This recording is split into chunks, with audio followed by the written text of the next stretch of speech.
We live in a dark, scary world that can be so overwhelming.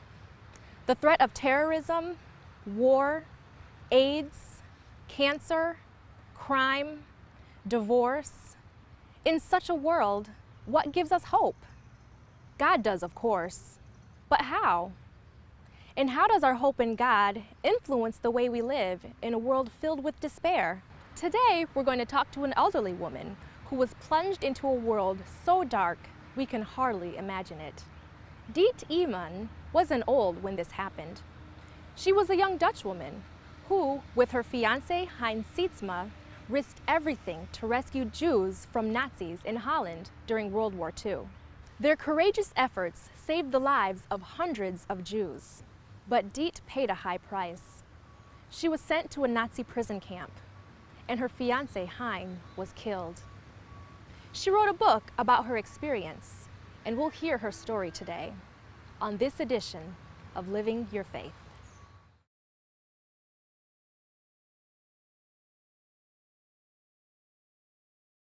God is my light and my salvation. Whom shall I fear? When an army comes up against me, the Gestapo was everywhere looking for me. It was all the time in my parents' house.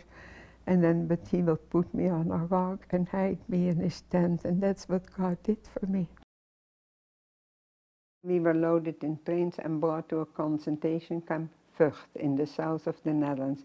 We were very scared that we were going to Germany, but then, thank goodness, we still were on Dutch territory.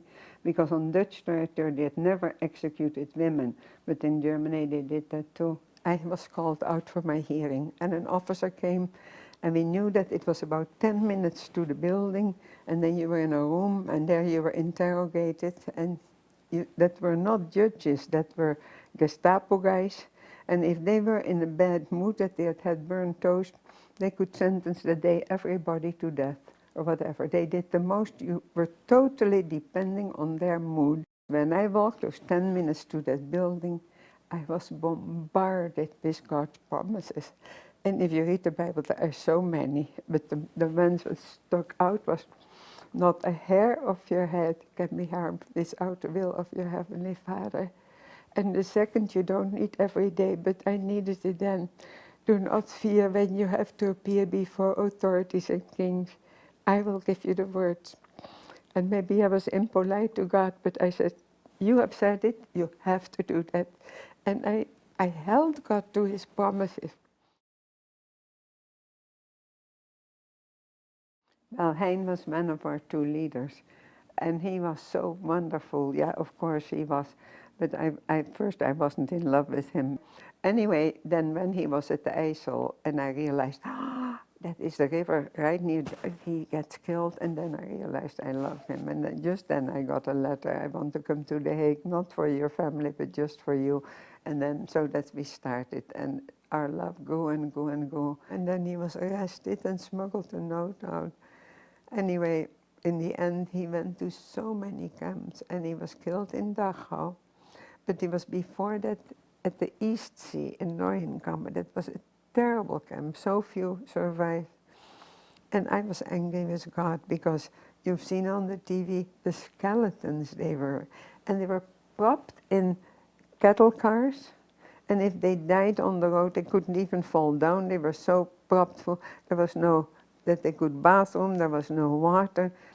And I said, he was willing to give his life. Why didn't you let have him a bullet? Why did he have to go to so many camps? And then I have a whole pile, and that is from letters from people who were in the camps. They came later. I was in that and that camp, and I met your fiancé there. And he was a light in the darkness, and he told us about Jesus. And another wrote, he taught us to sing, a mighty fortress is our God.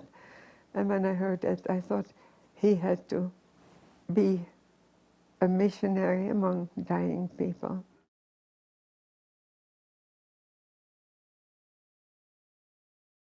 But I was let out with one other girl, Ansje den Dool, and her husband was shot the night before.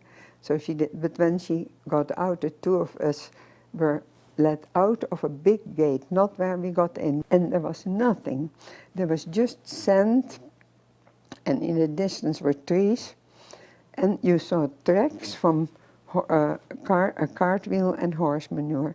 But we were so undernourished that we didn't know, we didn't want to walk miles for nothing. And we didn't know to go left or right. And we also were afraid that the gates would be open. They had been so cool that they would pull us in and say, ha ha ha, all a big joke. And then we saw a little dot in the distance. And we said, let's see what that is. And all the farmers in the Netherlands collected all the manure from their horses, their cows, their pigs, and it went in big pits. And on Saturday, they pumped it out in wooden cars. And they never scraped those cars or cleaned them or scrubbed them, because the next Saturday they filled them again. So this was such a manure car, and it was caked on everywhere. And there was a seat behind the horse, but the farmer was not sitting on it, because the poor dear, everything was caked on with you know what.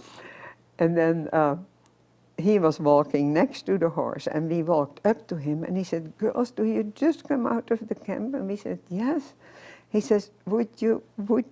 And he didn't dare if he should offer us a ride, you know, because it was, and to us it was a Cadillac, and he said, hop on. So we hopped on. And when I sat on that cart, I thought, what a glorious way to go into freedom, you know. I mean, God has a terrific sense of humor.